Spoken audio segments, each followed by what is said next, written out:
Buenos días nuevamente para la segunda parte del análisis del derecho real de propiedad horizontal. Recordarán que es un derecho real, decíamos en su momento, de enorme trascendencia por su masividad. Es un derecho real inmobiliario y que se caracteriza por la necesidad primero de que surja el estado de propiedad horizontal con el dictado e inscripción del reglamento de propiedad horizontal con su contenido, por supuesto que también está legalmente establecido. Y luego el derecho real de propiedad horizontal que nacerá en relación a cada una de las unidades por cada uno de los titulares de la misma. Reconocer entonces que es un derecho que advierte que el edificio que se somete a este régimen se distingue por las partes privativas o propias, que son estas unidades, y por otro lado las partes comunes, sometidas, como dijimos, cuando son indispensables, según también la determinación legal, a un condominio forzoso perdurable. Decíamos también que el Código Civil y Comercial le ha otorgado finalmente carácter de persona jurídica privada al consorcio de propietarios, determinando que sus órganos obligatorios son la asamblea y el administrador, y opcional el consejo de propietarios si se decide crearlo. También establecimos que este derecho de propiedad horizontal ha sufrido una larga trayectoria, hasta que finalmente una ley ya derogada lo instaló en la Argentina, momento que muchas de nuestras grandes ciudades lo reconocerán. Cuando a mediados del siglo XX la ley 13512 da vida a la posibilidad de edificar y someter esos edificios al régimen de la propiedad horizontal, muchas de nuestras ciudades se fueron para arriba, podríamos decir físicamente, ¿no? Buenos Aires, Rosario, Córdoba, Mar del Plata y tantas otras. Hoy me gustaría conversar con ustedes, en principio, sobre un tema no menor, que es el de las facultades y obligaciones de los propietarios. El régimen es muy interesante, como se dan cuenta ustedes. El régimen de la propiedad horizontal ha venido a permitir algo maravilloso. Por esto digo que más allá de que Vélez cuando lo prohibió pensando que si lo regulaba podía alentar a una serie de conflictos que inevitablemente genera la convivencia. La verdad es que en la modernidad resulta indispensable una figura como esta. Piensen ustedes nomás lo siguiente. En un terreno donde yo antes podía tener una casa para, exagerando, 8 personas, hoy puedo levantar un edificio de 40 departamentos. Listo. No va a más debate. Es decir, la optimización del suelo que permite el edificio en altura y el régimen de la propiedad horizontal es invaluable. Pero es cierto que la convivencia en un edificio en general de estas características, pero también recordemos que se puede someter a propiedad horizontal, por ejemplo, un complejo de los llamados departamentos de pasillo, 4 o 5 departamentos de pasillo, que a lo mejor en la parte de adelante tienen la casa principal. Bueno, todo ese complejo puede someterse a PH. O también dijimos en el video anterior, una casa de 2 plantas, que antes era una sola y luego quienes la adquieren, uno adquiere la planta baja y otro la planta alta y la someten a PH. Ningún problema. Pero lo cierto es que en general el fenómeno se ve en los edificios en altura y es cierto que la convivencia suele traer una cantidad de dificultades de todo tipo. Cualquiera de ustedes que haya experimentado la vida en un edificio sabrá lo maravillosa y lo compleja que puede resultar. Piensen ustedes la mora en el pago de las expensas, el ponernos de acuerdo en sobre qué hacer con la fachada del edificio, si poner o no plantas en el palier, los ruidos molestos, el perro que ladra desde que usted se despierta hasta que usted se acuesta, los que van y vienen, el desconocimiento muchas veces entre vecinos, porque los propietarios no suelen habitarlo, sino que en realidad lo tienen como un negocio de inversión. Es decir, se genera una cantidad de cuestiones. Esto es interesante de decir, porque la verdad es que el régimen de la PH apela a que haya una convivencia responsable de quienes lo habitan al edificio. La suerte de responsabilidad cívica privada, ¿no? Yo me tengo que hacer cargo de la cosa propia, y esto implica participar en las reuniones de consorcio, tomar decisiones, cuándo hacer un arreglo que es necesario por las partes comunes y cuándo no hacerlo, qué hacer con esta unidad que hace 6 meses no paga las expensas y entonces, bueno, el dinero está faltando.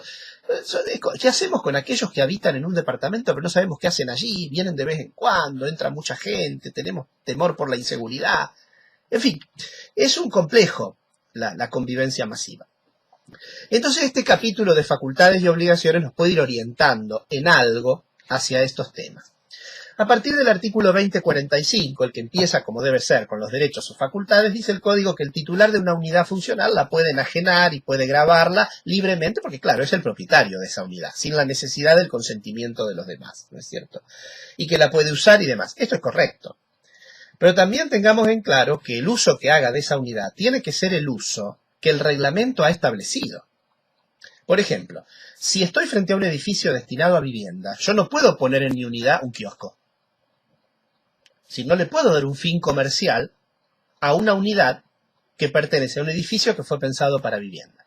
Y esto suele traer muchos conflictos, no fáciles de resolver. Entra y salga gente que se viene a medir la ropa, que alguno tiene llave, ella les abre, el portero ya no funciona como funcionaba antes, no que uno abría de adentro, sino que tiene que bajar. Parece una cantidad de cuestiones.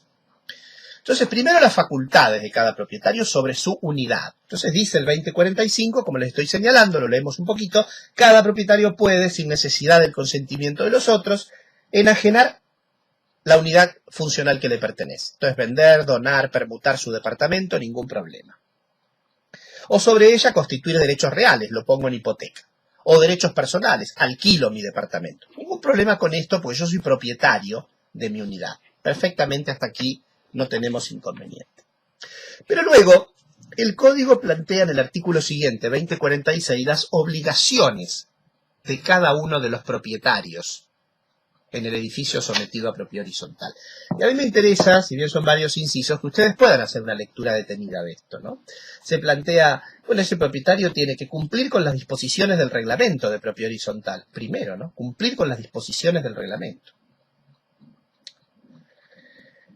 Conservar en buen estado su unidad funcional. Es decir, él está obligado a conservar en buen estado su unidad funcional. No la puede abandonar y con ello causar un potencial perjuicio al otro. Por ejemplo, yo tengo lleno de humedad mi departamento, pero resulta que esto filtra al departamento de al lado. No, yo tengo el deber de conservar mi unidad funcional. ¿Se dan cuenta la diferencia, no? En mi casa de barrio común yo más o menos hago lo que quiero. La mantengo más linda o no tanto, la arreglo o no la arreglo, según la plata que tenga, las ganas que tenga. Acá hay la obligación de mantener la unidad, de conservarla en buen estado. Luego dice, está obligado a pagar las expensas comunes, tanto ordinarias como extraordinarias. Lógico, porque esta es la forma en que se sostiene el edificio. Pagar las expensas generalmente mensuales, ordinarias, son las que uno paga habitualmente, que cubren con esto el sueldo del portero, del administrador, la luz, el agua del edificio, pero también las extraordinarias, que son las que se establecen ocasional pero necesariamente por asamblea, por ejemplo, porque hay que arreglar la medianera, porque hay que establecer un régimen de indemnización porque se echó a tal portero. Entonces, las expensas ordinarias, pero también las extraordinarias, son obligaciones para el propietario de la unidad. Luego dice contribuir a la integración del fondo de reserva del edificio. Yo ya confiando que ustedes han leído lo que hasta aquí ha sido dicho en el video anterior, una de las cosas que dispone el reglamento de propiedad horizontal es el fondo de reserva. Y el fondo de reserva es ese pequeño capital, o no tan pequeño, patrimonio, que todo edificio de PH debe tener. Y que la única manera de integrarlo regularmente en general es a través de las expensas, digamos, pero también pueden ser aportes que se hagan por otra vía. Es importante porque en aquel viejo debate que tuvimos en el video anterior sobre si ahora que el consorcio es persona jurídica, ¿cuál es su patrimonio? Bueno, una de las respuestas podría ser el fondo de reserva integra el patrimonio del consorcio. Entonces hay que cumplir con contribuir al fondo de reserva. Lamentablemente en la práctica muchas veces ocurre que al fondo de reserva se echa mano porque a veces si tenemos 30 departamentos en un edificio y 8 de ellos no pagan las expensas, para cubrir los gastos indispensables y los sueldos que hay que pagar se suele echar mano a veces a ese fondo y ese fondo queda muy disminuido. Bueno. Luego dice, debe el propietario de cada departamento, escuche bien, ¿no es cierto?, permitir el acceso a su unidad funcional para realizar obras en las partes comunes, por ejemplo, entrar a mi departamento para arreglar el caño maestro de agua que transita los baños, entonces tienen que estar 3 días en mi casa arreglándolo, yo lo tengo que tolerar. Pero además también dice, yo tengo que permitir el acceso para que se verifique el funcionamiento correcto de cocinas, calefones, estufas y otras cosas riesgosas. Ojo con esto. Porque habitualmente la gente está acostumbrada a decir, no, es mi casa y yo hago lo que quiero, ¿qué vas a venir vos a mi casa? No, cuando yo vivo en un edificio común, estoy obligado a que de pronto si la administración quisiera una vez al año, por ejemplo, entrar a ver qué tal funciona mi conexión de gas, qué pasa con mi calefón, Podría hacerlo, porque eso va en una protección anticipatoria, preventiva, en beneficio de todos. Entonces, por un lado, derechos, hemos dicho, sobre la unidad, obligaciones que tiene el propietario, y los derechos que también tiene el propietario sobre las partes comunes, que tiene los derechos que tienen todos los propietarios. ¿Sobre qué partes comunes? ¿Se acuerdan de la charla anterior? Si son las partes indispensablemente comunes, cada uno de los propietarios de las unidades tiene un porcentaje de esa parte común. ¿Se acuerdan que dijimos esas partes comunes indispensables que están sometidas a condominio forzoso perdurable por decisión de la ley? ¿Entienden? El ascensor, por ejemplo. Es un condominio forzoso perdurable. ¿Podría la señora del séptimo A decir yo quiero privatizar el ascensor, lo quiero comprar yo y el resto baja por la escalera? Claro que no. Entonces, sobre las partes comunes, cada propietario tiene derecho de uso, respetando el destino de esas partes comunes y respetando el similar uso que tienen cada uno de los otros propietarios. Ahora, si se trata de partes comunes no indispensables, como podría ser el Zoom, el solario, en la piscina, ahí hemos dicho que puede que todos los propietarios tengan derecho y acceso, o puede que no. Puede que el reglamento distinga quiénes sí y quiénes no, y el reglamento distinga quiénes sí y quiénes no, y esto en principio no sería problemático si así es acordado. Y luego este capítulo interesante, que iniciamos en el artículo 2045 de facultades y obligaciones, se despacha en el artículo 2047 con un artículo que se define como prohibiciones. Ya no obligaciones, sino prohibiciones. Es interesante también analizar este artículo, muchas veces olvidado por el hombre, la mujer común. Dice, está prohibido a los propietarios y ocupantes, esto es tanto al dueño del cuarto B como al inquilino, eventualmente. ¿Está prohibido qué cosa? Destinar las unidades funcionales a otros, a usos contrarios a la moral, o a fines distintos a los previstos en el reglamento, lo que decíamos antes. Si es un destino a vivienda, usted no puede poner un kiosco allí. Pero guarda la primera parte, porque dice, también está prohibido darle a la unidad funcional un uso contrario a la moral. Esa expresión siempre tan difusa y amplia, ¿no? ¿Qué será? Yo me pregunto, ¿podría, por ejemplo, la propietaria o el propietario del noveno A darle destino de casa de citas? Amorosa, digamos. Pareciera que ahí estamos en los debates, ¿no? ¿Qué es lo que no es moral? Y luego dice el inciso B de las prohibiciones, está prohibido que todo propietario o ocupante perturbe la tranquilidad de los demás, de cualquier manera que exceda la normal tolerancia. Y ahí está la expresión de nuevo abierta, la normal tolerancia. Yo no tengo que hacer ruidos molestos. No debo generar vibraciones en el edificio. Olores. Todo que exceda la normal tolerancia. Quiere decir que es difícil. No es lo mismo un edificio de 70 departamentos que uno de 10. No es lo mismo que usted lo haga a las 5 de la tarde que lo haga a las 3 de la mañana. Entonces, estas cuestiones son de análisis puntual en cada circunstancia.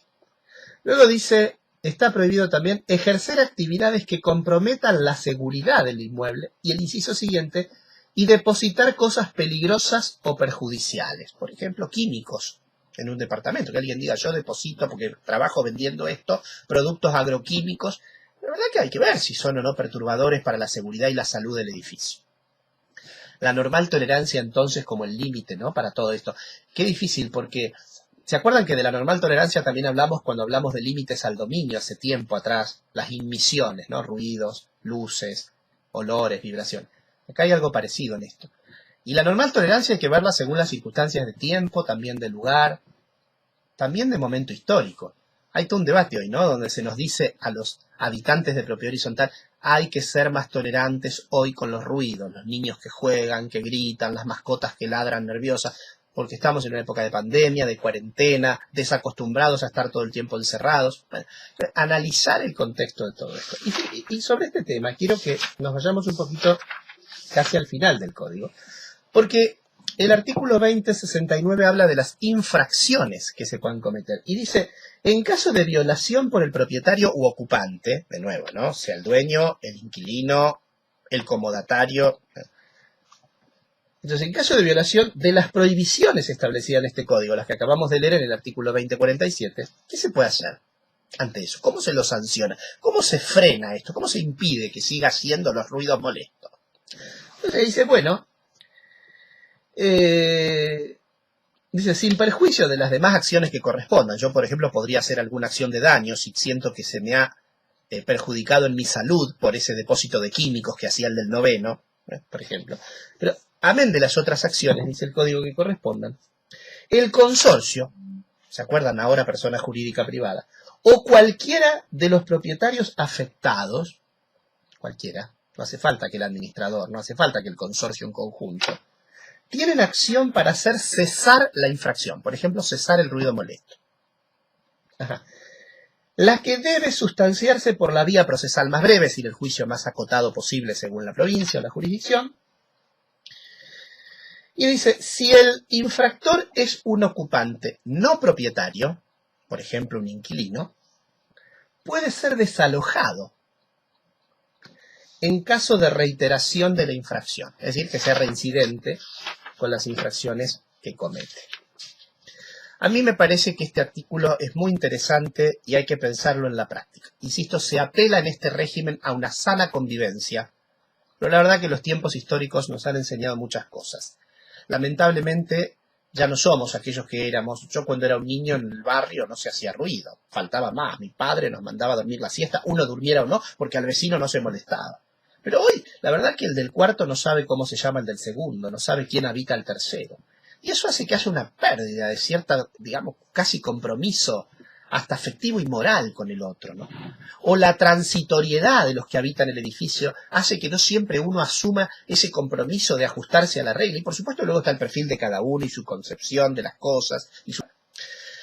Luego, el código le dedica un capítulo especial al tema de las modificaciones en las cosas y partes comunes. Yo les decía en la presentación anterior que este era todo un tema. ¿Qué hacemos? Alguien quiere colocar una reja en el ingreso del edificio. O el de la planta baja quiere techar el patio solar. ¿Cómo el patio solar? Claro, el patio que él tiene en la planta baja, pero no es de él. No. El patio solar es de todos, pero es de uso exclusivo de él.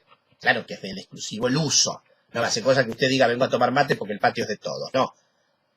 Pero es parte común, entonces él puede techarlo. Él dice, mira, yo voy a hacer un techo corredizo para que durante los días de los rayos de sol pueda estar yo acá abajo y a la noche lo abro. ¿Puede hacerlo? ¿Puede el señor del séptimo cerrar el balcón? Cambiar con esto la fachada de todo el edificio, cerrarlo y con eso hacerse un pequeño gabinete, una oficinita. ¿Puede hacerlo? Bueno, acá hay que distinguir. Dice el código desde el artículo 2051 en adelante, que yo les pido que ustedes lo lean para que no detengamos esto y en unos minutos terminemos con esta segunda parte. Habrá una tercera y última parte de propiedad horizontal, que es un derecho que lo justifica. Y en principio la mejora que se pretende hacer sobre una parte común, por ejemplo poner una reja en el edificio, etc., requiere, dice el artículo 2047, una mayoría, que será la de la que fije el reglamento, y previo informe técnico, digamos, de un profesional autorizado. Si lo que vamos a hacer y decidir en asamblea es pertinente. Los gastos pasarán a ser porcentualmente distribuidos según lo que cada uno pague porcentualmente como gasto o expensas, porque por supuesto no paga lo mismo el monoambiente que el piso exclusivo, ¿no? Está claro. Nunca, en expensas comunes tampoco. Luego dice que si el que solicita la autorización no obtiene el voto de la mayoría, si la mayoría dice no, o al revés, la minoría que se siente afectada porque no quería eso, pueden acudir al juez. Por supuesto, claro, siempre petición a la autoridad judicial. Pero el juez, para decidir, dice el propio artículo, tiene que ver si lo que se ha decidido es contrario a la ley o al reglamento, si puede poner en riesgo la seguridad o la estructura del edificio, o si es de costo excesivo.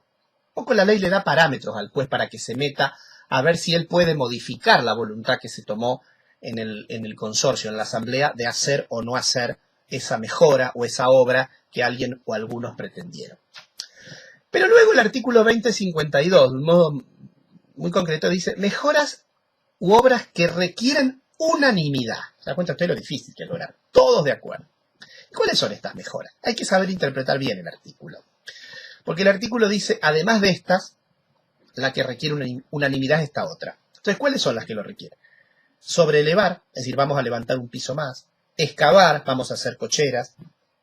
O cualquier obra que afecte la estructura o seguridad del edificio necesita consentimiento unánime.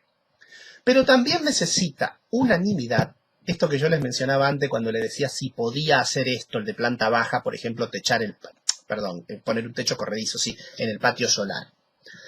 Dice, también requiere unanimidad, la última parte del 2052, la mejora u obra nueva sobre cosas y partes comunes en interés particular que solo beneficie a un propietario. Por supuesto, si yo cierro mi balcón, me beneficia solo a mí. Si yo techo el patio solar de la planta baja, me beneficia solo a mí. En ese caso, si el consorcio unánimemente le dice, hágalo, el artículo siguiente dice que esa obra corre a costa de ese propietario que se va a beneficiar, y así también la modificación del reglamento, si hubiese que hacerlo por la obra que impacta en la fisonomía física o jurídica del inmueble, bueno, entonces todo eso correrá por cuenta del propietario que se beneficia con esa obra en partes comunes. Luego el articulado sigue en lo que hace al 2054, por ejemplo, y dice reparaciones urgentes. Dice, cualquier propietario la puede hacer y luego tiene derecho a cobrarle al resto lo que él pagó. Claro, a mí me pasó una vez. Un domingo a la mañana muy temprano yo salía del edificio, me encuentro con la puerta de ingreso, con en el vidrio un tremendo agujero y una baldosa adentro. Se ve que había habido una pelea callejera, no sé de qué tipo, se había roto. Un domingo a la mañana, llamar a un vidrierista, cambiar. Yo no voy a poder convocar en la urgencia una asamblea y tampoco puedo dejar la puerta así en esas condiciones. La hago y luego pido, por supuesto, que la pago yo a la posta del vidrio y luego que me devuelvan esa plata, ¿no es cierto?, en la proporción que corresponda al resto de los propietarios. Es decir, que yo ahí hice una gestión de oficio. Actué sin que nadie me lo pidiera, pero actué porque pude actuarlo. No solo porque la circunstancia lo exigía, sino porque la ley me dice en el artículo 2054 que lo puedo hacer. Ahora guarda. Porque dice, el consorcio puede negarse a devolver lo que usted gastó. Yo parafraseo la lectura, ¿no? El artículo lo dice distinto y mejor. El consorcio puede negarse a devolver lo que usted gastó si se prueba, ¿no es cierto?, que el gasto resultó injustificado, es decir, no había por qué hacerlo, y usted alegando necesidad lo hizo igual. Por ejemplo, yo un día digo, les voy a cambiar la puerta, esta puerta ya no es, vamos a poner una puerta más señorial. Un domingo digo que era necesaria porque ya la otra no cerraba. Si el gasto es injustificado y se guarda porque el consorcio puede negarse, y es más, hasta podría obligarlo a que a su costa vuelvan las cosas al estado anterior. Bueno, nos están quedando dos temas centrales para el próximo y último video, si podemos, administrador y asambleas, y ponerle fin, entonces, al derecho de propiedad horizontal. Les dejo un abrazo.